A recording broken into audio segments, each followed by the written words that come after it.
Waktu terus merambat, tanpa terasa Dea Imut sudah berusia 10 tahun. Di perayaan ulang tahunnya ini penampilan Dea banyak berubah. Ia lebih bisa ngemong dengan teman-teman ciliknya ini. Yang lebih kentara lagi, Dea tampak tenang saat memandu acara ulang tahunnya ini.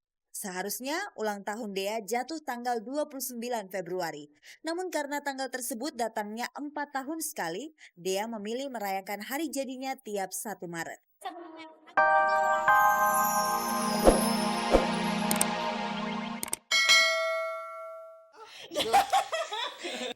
Jika emosi siap meledak, Della langsung teringat putranya yang saat ini berusia 4 bulan ini. Praktis, kata-kata cerai sedikit bisa direm. Namun tetap saja, hingga sekarang Della masih sering uring-uringan. Ujung-ujungnya, Joki pun kewalahan. Bahkan keduanya pernah mengalami jalan buntu hingga akhirnya berencana berkonsultasi ke psikiater. Meski demikian, mereka berusaha menyelesaikan konflik yang muncul. Di antaranya dengan memberi batasan-batasan. Mereka seolah sepaham, jika ada orang ketiga dalam rumah tangga, maka tak segan-segan kata cerai yang awalnya hanya sesumbar berujung kenyataan.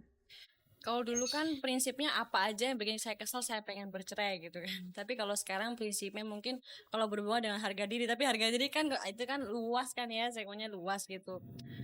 Pokoknya apapun yang dia lakukan, aku berusaha untuk memaafkan asal nggak menyangkut harga diri, seperti dia bermain perempuan, seperti dia PTM-an, seperti dia mengumbar masalah keluarga ke orang lain. Kalau saya sih apapun dia selingkuh atau dia ngapain pun saya sih nggak bakal ceraikan dia. Boleh selingkuh. Punya rencana kita ke psikiater ya itu. Iya kali ya, aku juga mau ikut deh. Di mana sih di sini? Kamu kenal yuk kita berdua ke psikiater, udah agak gila soalnya. Kita lagi cari waktu untuk ketemu psikiater. Serius ngomong. Masalahnya aku sekarang kalau udah marah itu kamu karena udah capek banget kali ya. Joki dan Della punya dunia yang berbeda. Joki yang anti sorotan kamera mau berkompromi dengan Della yang teramat sibuk dengan jadwal syuting. Meski demikian, Della dan Joki percaya dengan saling memahami, rumah tangga mereka akan terus bertahan. Prinsipnya aku orangnya keras, aku harus ada orang yang bisa mengcooling down kan gitu. Jadi susah sih ya, karena prinsipnya kita harus saling percaya sih. Kalau masing-masing di antara kita nggak ada saling percaya, kalau aku udah maunya curiga mulu sama dia, otomatis siapa aku ketemu pasti aku kan berpikiran negatif thinking terus gitu loh. Kamu ngapain, pasti jadinya cekcok, nggak akan ada keharmonisan. Jadi intinya sih saling percaya gitu. Pemirsa, kehidupan para artis terkadang diwarnai dengan kehebohan, namun tidak jarang juga diwarnai dengan keharuan yang menyayat hati. Mereka juga manusia yang bergelut dengan roda nasib, kadang di bawah, kadang di atas. Seperti apa kabar terbaru dunia artis kita? Langsung saja kita simak liputannya. What a girl needs, whatever. Olivia Zalianty terlanjur jatuh cinta dengan bahasa Mandarin. Meski sempat keteteran saat mengikuti kursus bahasa Mandarin, dengan gigihnya Olive terbang langsung ke Shanghai demi belajar bahasa Mandarin. Usaha kerasnya pun membuahkan hasil. Belakangan ini, ia ditawari main film layar lebar berbahasa Mandarin di negeri jiran. Baru ditawarin aja, jadi serial 3 bahasa, Inggris, Mandarin, sama Melayu.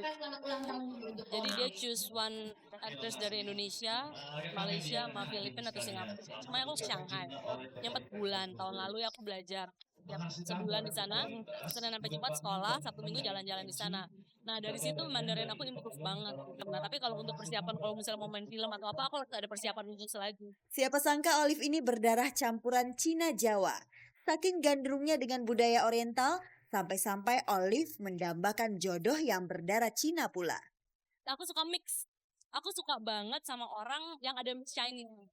Misalnya kayak Jawa, Cina, misalnya Prancis, Cina, atau enggak bule Cina. Apa aja deh asal ada mix Cina dikit. Wei, Chào An, Tong Shui Man, Ni Kan Go Sport Chai, RCTI, Mei Tian, Qi Tian, Chào Sang, Huang Qi lah. Kalau Olive masih kebingungan mencari cowok berdarah campuran Cina, mungkin salah satu personil band Samsons ini ada yang nyantol di hati Olive. Grup Samsons baru saja menelorkan album perdananya bertajuk Naluri Lelaki. Meski masih anyar, mereka optimis warna musik Samsons dapat diterima oleh pecinta musik tanah air. Kita sih pengennya musik kita sekuat Samsons di musik filosofinya di Indonesia ini. Ya cuman ya kalau kita kenapa pilih nama Samsons itu sebenarnya awalnya nggak ada spesifiknya kenapa, karena kita pilih nama itu karena itu simple aja, biar gampang diingat. Masing-masing band punya package yang keren, punya plus minus masing-masing, termasuk juga kita. Itu tergantung dari orang yang dengerin kita aja, yang apresiasinya gimana.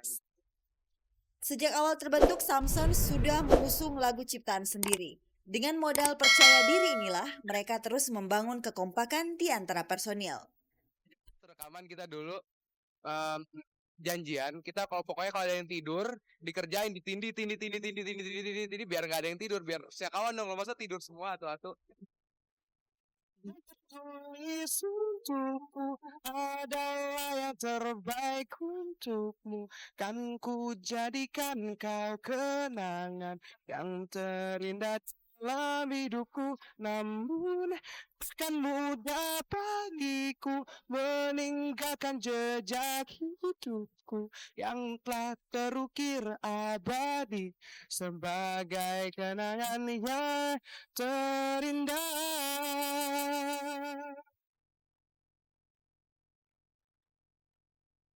Pemirsa, di pagi ini alangkah nikmatnya kalau kita mengawali hari dengan hati yang berseri-seri.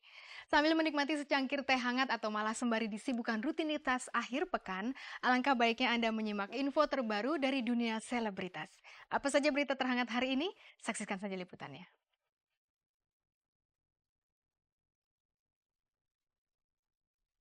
Waktu terus merambat, tanpa terasa Dea Imut sudah berusia 10 tahun. Di perayaan ulang tahunnya ini penampilan Dea banyak berubah. Ia lebih bisa ngemong dengan teman-teman ciliknya ini.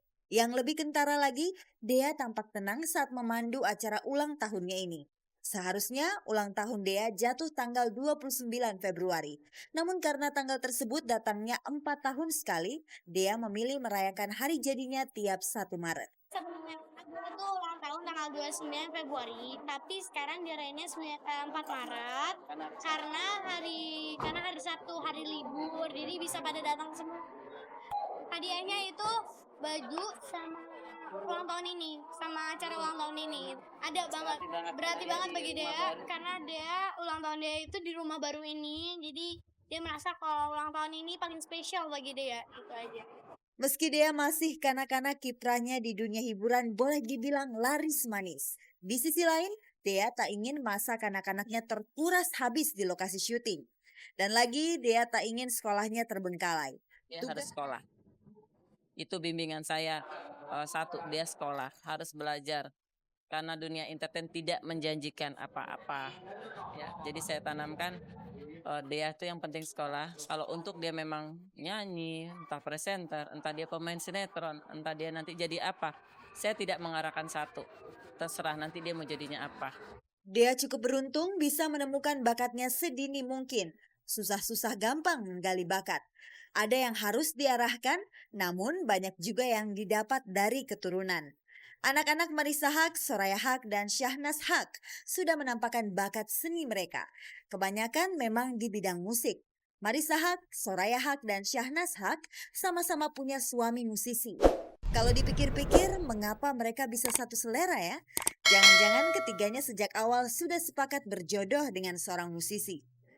Karena kita biasa dialog, biasa tukar-tukaran info, biasa tukar-tukaran referensi, bacaan, dan hal-hal yang lain. Akhirnya ya tanpa nggak terasa menjadi kayak tren gitu loh, tren memiliki suami musisi gitu kali ya.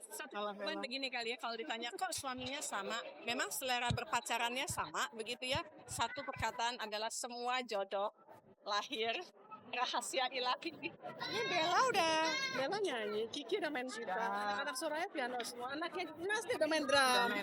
Lucu banget gitu. Bermusik mengalir, nggak bisa dipaksakan dicetak gitu ya. Meski selera soal cowok sama, semasa masih remaja dulu ketiganya pernah saling bertengkar. Biasa, masalah seputar cewek. Namun seiring kedewasaan mereka seakan tak bisa lepas satu sama lain. Meskipun ketiganya punya kesamaan profesi, ketiganya tidak saling jegal-menjegal. Masing-masing berjalan di koridor kesukaannya. Jadi dan kalau bisa ada yang satu tanggung mau jawab. kerudungan kayak saya gitu ya mereka happy-happy aja. Ada yang satu punggungnya bolong gitu ya biarin aja. Ada yang satu trondol rambut terberat. Suka-suka, hidup kan lebih enak, Dan dinamis, itulah berwarna. demokratis. Tukeran baju nggak balik. Perempuan urusannya baju nggak balik. Lipstick tiba-tiba Nggak dipinjam balik. patah gitu kan. Atau buku harian dibuka sama adiknya.